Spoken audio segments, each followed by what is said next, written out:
I think in the grand scheme of things, Candace is much bigger. I really believe that in terms of because I think she could be a direct line to all of the political parts of this if she decides to go that route. Because I think she could run for Senate or what? Yeah. You said you watched the podcast I did with her. Yeah. Okay. Yeah, I watched. I don't know, maybe at least an hour and a half of it or so. Okay. Yeah. Why? Why what? Well, I don't know. Why are you saying it that way? Candace Owens is a far-right commentator who delves into the political and cultural issues of the day with a signature blend of intelligence and humor. Recently, she even managed to score an interview with the Donald. Even though she was flabbergasted because of his pro-vaccine remarks, mere access to the one and only POTUS should indicate how relevant she is to the alt-right discourse. In general, Candace lines up with the contrafactual attitude, the conspiratorial nature and the bigotry that modern conservatives have become notorious for. And suddenly there was a massive dump of ballots and Joe Biden was in the lead.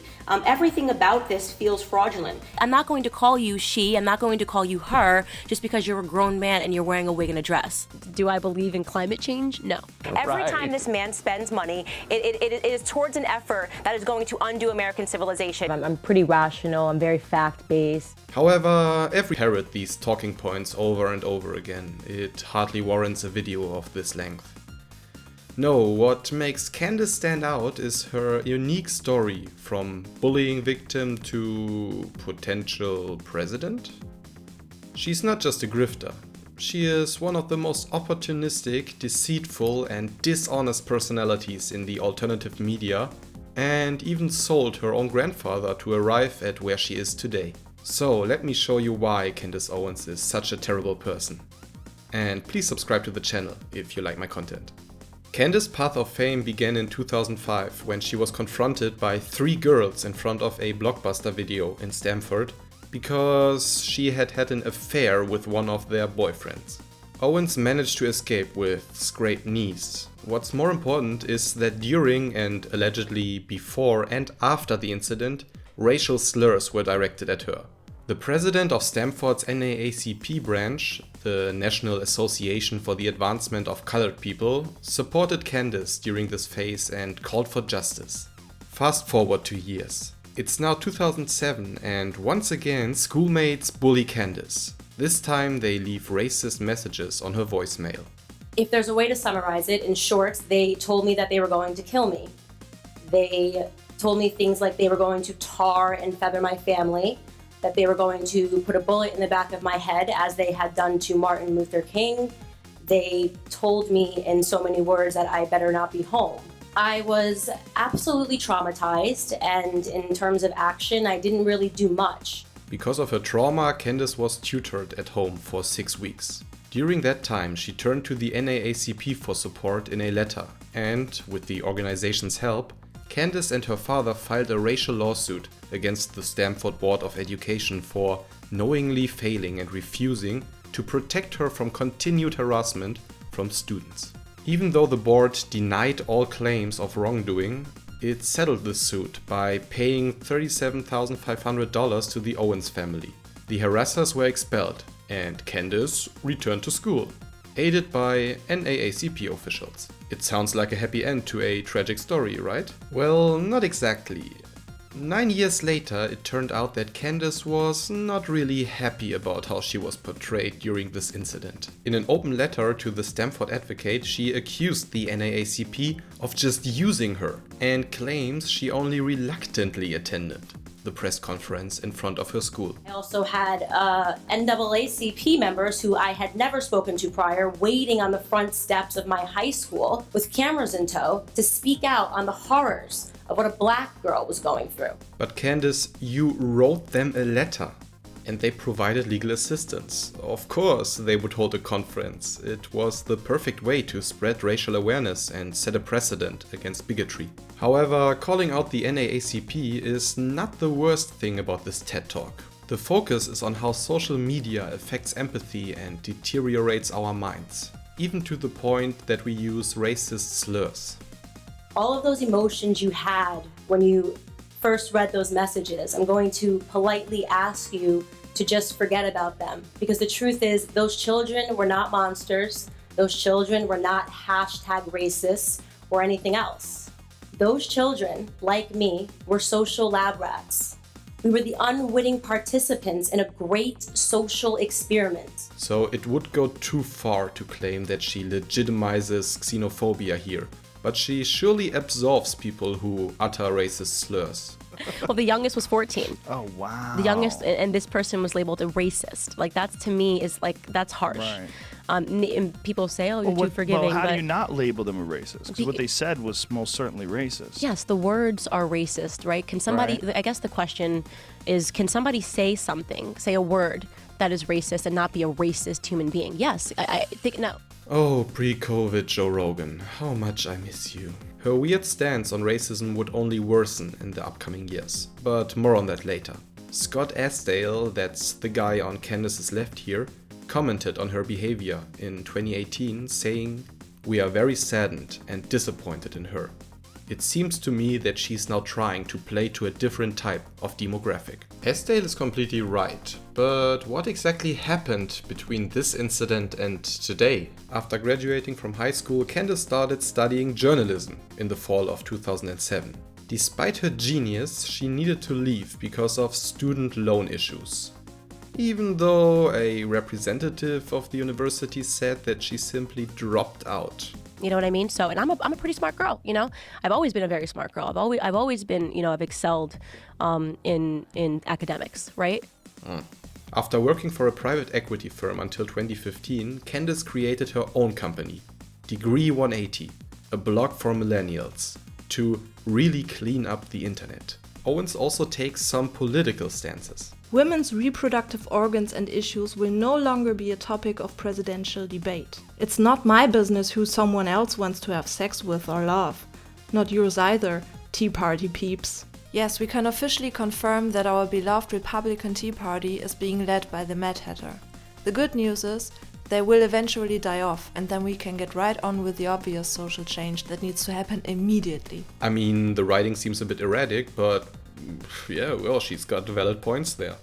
Because a blog really cannot sustain a living, Candace then focused on a project called Social Autopsy. And this is when everything changed. Her goal was honorable, raising funds on Kickstarter to stop cyberbullying and trolls. So how do you do that? Apparently by launching a database and create digital records for bullies. Yep, you read correctly. The plan was to publish huge amounts of private personal information on their website. People keep writing in asking us, how is this legal? This worries me because I think people are actually shocked that the internet is public. That's the best way that I can answer this question. The internet is public. We are not hacking into your computers or breaking into your houses and stealing hard drives. You guys are putting all this information out there and we are just aggregating it. So it's legal because if I can do a Google search and find out all this information, if I want to put it somewhere else, that's all completely fair use. Ironically, Candace herself was doxxed after the launch of Social Autopsy. First and foremost by the users of the Kiwi Farms forums, who, by the way, are definitely not left-leaning. 4chan trolls from Poll, for example, also participated in the harassment, sending racist emails and spreading her private information all over the internet. To make matters worse, the other side of the political aisle also got involved. Zoe Quinn, the person who, quote-unquote, started Gamergate, tried to talk Candace out of the project. Owens then posted their private correspondence online, which in turn made Zoe's fanbase furious and led to the Gamergaters or anti-Gamergaters, I'm not really sure, attacking Candace on Twitter. Various journalists and outlets also chimed in on the criticism. The media is going to try to kill my project, and these journalists are absolutely lying. So it's safe to say that the hate towards Candace was not coming from any particular direction. Kickstarter eventually canned the project, which Candace did not take well.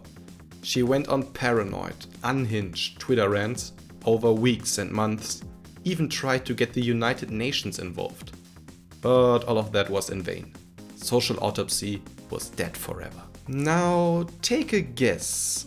Who did Candace blame for that? My own anti-bullying startup thing that went really sideways when the left tried to do hit pieces on me during the election, and that was my red pill moment. But Candace, why would the left want to destroy your project? My threat was that they actually thought that I had created technology that was going to unmask trolls. Imagine what that would have done in the heat of the election. Hillary Clinton had millions of followers on Twitter. What if I actually created something and said, actually, that's all coming from, that's like one person, they've created all these accounts. You know, she's actually not winning this election. Aha, so here you have it. It's a huge leftist conspiracy, postmodern, neo-matrix, cancel culture, etc. Of course, from that point, it wasn't a huge leap to Trumpism. I realized that liberals were actually the racists, that liberals were actually the trolls, and then Trump is on the screen saying that the media is lying, that CNN is fake, that all of this, you know, it all began to resonate with me because I realized that everything he was saying was true. To announce that she switched sides, Candace even published a sketch called Mom, Dad, I'm a Conservative, with some epic acting. It's totally fine, it's okay, I just, you know, think a little more conservatively. But sweetheart, you're black. Yeah. Look, it was a crazy election cycle, a lot of emotions. We're gonna get you somebody to talk to and you're gonna work through this entire mess. No, Dad, this is who I am. Oh, what about Beyonce? Yeah, I do really good voices, like really good, like I'm funny. During that phase, a wide range of very fine people supported Candace to support a poor girl targeted by fake news networks. My friends were my enemies and my enemies were my friends, and the only people that covered the story extensively and accurately were the white nationalist Breitbart. Fascinating, right? These evil alt-right white racists covered a black girl who was trying to do a tech startup being attacked by the media. You mean you want to talk about like smart, beyond, like the smartest person I know is Charlie Kirk, hands down. I met him and I said, look, I think that there needs to be a black revolution against the Democratic Party. I think I'm the person to lead it, like I'm your girl. Her biggest supporter though was this guy.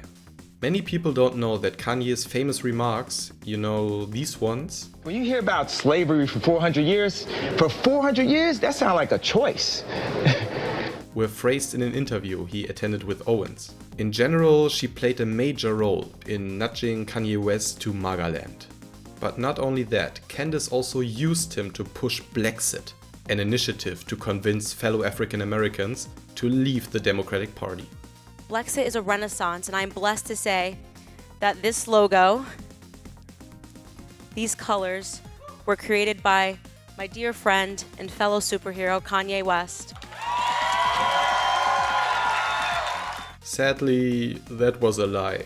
Kanye said shortly after, I introduced Candace to the person who made the logo and they didn't want their name on it, so she used mine. I never wanted any association with Blexit. I have nothing to do with it. I've been used to spread messages I don't believe in. I'm distancing myself from politics, he said. Judging by Candace's statement, his tweets were aimed at me and me only, rightfully, for my personal failings.